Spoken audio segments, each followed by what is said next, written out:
Hello everyone, welcome back to my channel Anaam home boutique. तो आज हम देखेंगे बहुत ही सिंपल और सबसे ज़्यादा यूज होने वाला नेक डिज़ाइन। तो मैं फ्रंट में ये डिज़ाइन बनाने जा रही हूँ। इस डिज़ाइन के लिए आपने जिस तरीके से बॉट नेक में हम शोल्डर को अप करते हैं उसी तरीके से यहाँ शोल्डर को हमने लेना है, क्योंकि हम बैक नेक इसका बिल्कुल ही छोटा बनाएंगे। रेडीमेड इसको कुर्ती को लुक देंगे तो करीबन यहाँ पर 3.2 क्वार्टर इंच मैंने इसकी यहाँ पर चौड़ाई रखी है नेक की, और डीप हम यहाँ पर रखेंगे 8.2 क्वार्टर इंच।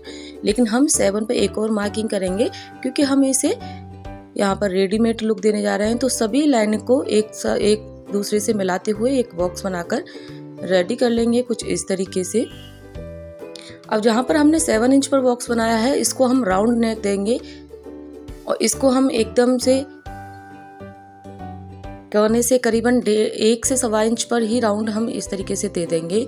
और अब ये जो हमने 1 इंच का जो हमारा गैप है, यहाँ पर करीबन आधे इंच की हमने देखिए इस तरीके से रखेंगे और इसको हम छोटा सा वी शेप यहाँ पर देंगे कुछ इस तरीके से, और इसी को हम यहाँ पर इस तरीके से कट कर लेंगे। तो सबसे पहले हम अराउंड इसके कट करेंगे। तो यहाँ पर मैं मेजर नहीं कर रही हूँ। अगर आप यहाँ पर फिलअप वाला नेक बना रहे हैं, जो हम पैच नेक बनाते हैं, तो आप यहाँ पर मेजरमेंट करने के बाद ही कट करें बाद वाला। इसको हम सिंपल नेक बनाएंगे तो इसमें मैं कोई मेजरमेंट बाहर वाला नहीं कर रही हूँ। इसके बाद जो अंदर से हमने नेक का ड्रॉ किया है उसको हम बिल्कुल ड्रॉ पर ही कट करेंगे। इस चीज़ का आपको ध्यान रखना है। चाहे तो आप यहाँ पर ऑल पिन लगाकर इसको सिक्योर भी कर सकती हैं। तो यहाँ पर देखिए नेक कटिंग हो गया है इस तरीके से। ये बहुत ही यूनिक सा नेक बनके तैयार होता है, और ये नेक चाहे तो आप प्रिंटेड कुर्ती में भी बना सकती हैं, चाहे आप यहाँ पर इस तरीके की कुर्ती में भी बना सकती हैं। तो यहाँ पर ये बॉटम का फैब्रिक है, तो बॉटम के फैब्रिक पे ही हम इसको स्टिच करके कंप्लीट कर लेंगे इस तरीके से। अगर आपकी पेस्टिंग बुकरम है तो आप उसको पेस्ट कर लें। तो यहाँ पर देखिए मैंने नेक को रेडी कर लिया है। स्टिच करने के बाद साइड से भी जो फैब्रिक होता है उसको भी हमने ओवरलिप करते हुए स्टिच कर लिया है। अब हम अपने जो कुर्ती का कपड़ा है उसको हम इस तरीके से सेंटर निकालेंगे, और हम अपने इस नेक में भी सेंटर निकालेंगे। देखिए इस तरीके से सेंटर बिल्कुल आपने इक्वल निकालना है, वरना आपका गला जो है वो टेढ़ा हो जाएगा इस तरीके से।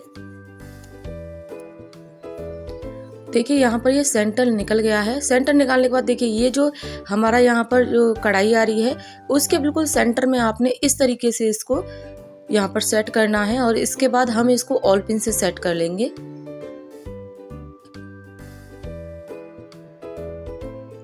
तो इस तरीके से अगर आपके पास ऑल पिन नहीं है तो आप यहाँ पर जो रफली हम टाँका लगाते हैं बड़ा टाँका करके, उससे भी आप एक स्ट्रेट स्टिचिंग कर सकते हैं, सीधी एक सिलाई लगा सकते हैं, जिसकी वजह से आपका गला इधर उधर नहीं जाएगा।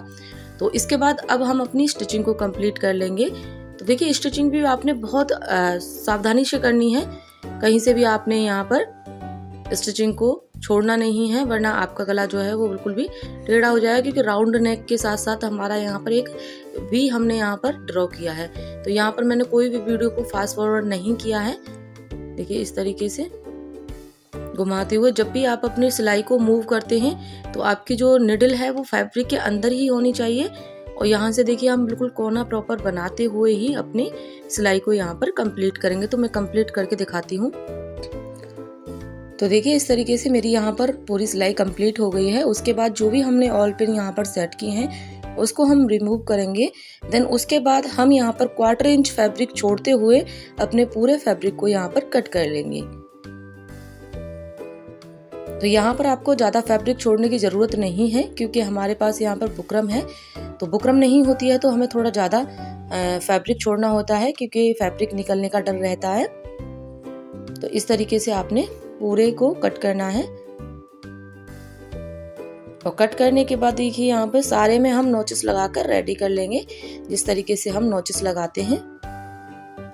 तो देखिए इस तरीके से मैंने सारे में नोचेस लगा के रेडी कर लिए हैं। बी पर आपको ध्यान देना है, जहाँ तक आपकी बिल्कुल नोक आई हुई है वहां तक आपने कट लगाना है। ध्यान रहे सिलाई आपकी नहीं कटनी चाहिए। और यहाँ पर ये 2 कॉर्नर जो हैं उनको आप किसी भी टूल की हेल्प से या फिर आप सीजर की हेल्प से यहाँ पर इसको फिलअप कर सकती हैं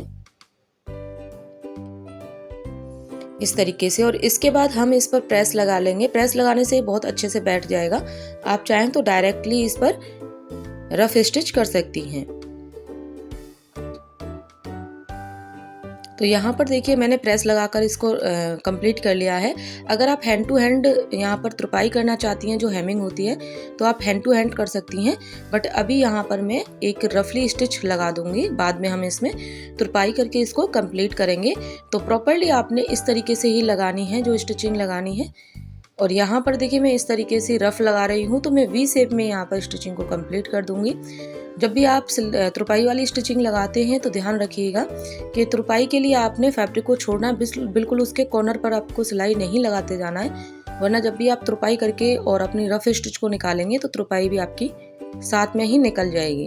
तो देखिए ये हो गया है।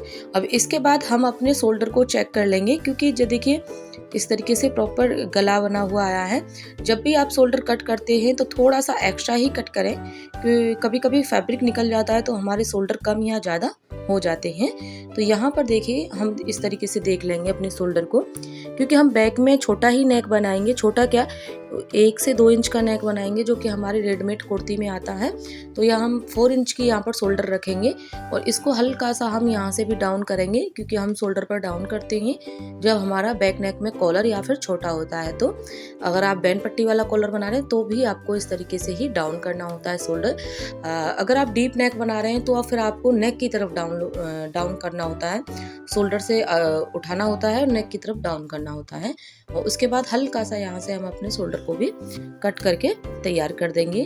तो इस तरीके से हमारी यहाँ पर देखिए गला बनके रेडी हो गया है। आप भी इस तरीके से अपनी प्रिंटेड कुर्ती या फिर इस तरीके से जो कढ़ाई वाली कुर्ती आती हैं उनमें भी आप इस तरीके से नेक बना सकती हैं। उम्मीद करती हूँ आपको वीडियो अच्छी लगी होगी। वीडियो अच्छी लगी हो तो लाइक शेयर जरूर करें, चैनल को जरूर सब्सक्राइब करें। मेरे दूसरे चैनल का भी लिंक आपको डिस्क्रिप्शन में मिल जाएगा, तो जरूर जाएं। Thanks for watching.